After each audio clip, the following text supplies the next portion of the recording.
മലയാളത്തിന്റെ പ്രിയ താരോദയം മോഹൻലാലിന് നടൻ ഇന്ദ്രൻസിന്റെ സ്നേഹചുംബനം. മോഹൻലാലും ഇന്ദ്രൻസും പരസ്പരം സ്നേഹചുംബനങ്ങളേകുന്ന കാഴ്ച സോഷ്യൽ മീഡിയയിൽ ഇപ്പോൾ ഇതാ വൈറലായിരിക്കുകയാണ്. ഹൃദയത്തിൽ അത്രയും സ്നേഹം നിറയ്ക്കുന്ന ഈ കാഴ്ച ആരാധകർ ഇരുകൈയും നീട്ടി ഏറ്റെടുത്തിരിക്കുകയാണ്. കൊച്ചിയിൽ അരങ്ങേറിയ താരസംഘടനയായ അമ്മയുടെ ജനറൽ ബോഡി യോഗത്തിൽ ചലച്ചിത്ര പുരസ്കാര ജേതാക്കളെ അനുമോദിക്കവേ നടൻ ഇന്ദ്രൻസിന് ഉപഹാരം സമ്മാനിച്ചതിനു ശേഷം മോഹൻലാൽ ആദ്യം സ്നേഹചുംബനം നൽകി. ഞാൻ എല്ലാവർക്കും ഉമ്മ നൽകും, എനിക്കാരും തരാനില്ല എന്ന് മോഹൻലാൽ പരിഭവം പറഞ്ഞതിനെ തുടർന്ന് ലാലിന്റെ പരിഭവം തീർത്ത് ഇന്ദ്രൻസും ഒരു ഉഗ്രൻ ചുംബനം തിരിച്ചു നൽകി.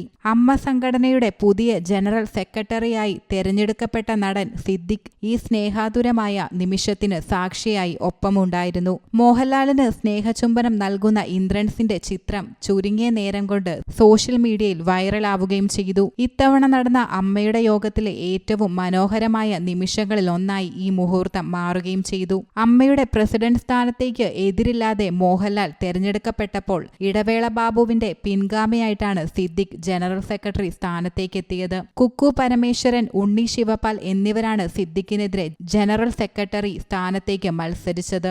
ഔദ്യോഗിക പക്ഷത്തിന്റെ പിന്തുണ നേരത്തെ തന്നെ സിദ്ദിഖിന് കിട്ടിയിരുന്നുവെങ്കിലും ഇവർ തമ്മിൽ വളരെ കടുത്ത മത്സരമായിരുന്നു. ജഗദീഷും ജയൻ ചേർത്തലയുമാണ് വൈസ് പ്രസിഡന്റ് സ്ഥാനത്തേക്ക് തെരഞ്ഞെടുക്കപ്പെട്ടത്. മഞ്ജു പിള്ളയും വൈസ് പ്രസിഡന്റ് സ്ഥാനത്തേക്ക് മത്സരിച്ചിരുന്നു, പരാജയപ്പെട്ടു. കുക്കു പരമേശ്വരൻ, അനൂപ് ചന്ദ്രൻ, ജയൻ ചേർത്തല എന്നിവർ പ്രസിഡന്റ് സ്ഥാനത്തേക്ക് മത്സരിക്കാൻ പത്രിക നൽകിയിരുന്നു. പിന്നീട് മോഹൻലാൽ വന്നതോടെയാണ് പിന്മാറിയത്. ട്രഷറർ പദവിയിലേക്ക് നടൻ ഉണ്ണിമുകുന്ദൻ എതിരില്ലാതെ തെരഞ്ഞെടുക്കപ്പെട്ടു. സിദ്ദിഖിന്റെ പിൻഗാമിയായിട്ടാണ് ഉണ്ണിമുകുന്ദൻ ട്രഷറർ സ്ഥാനത്തേക്ക് എത്തിയത്.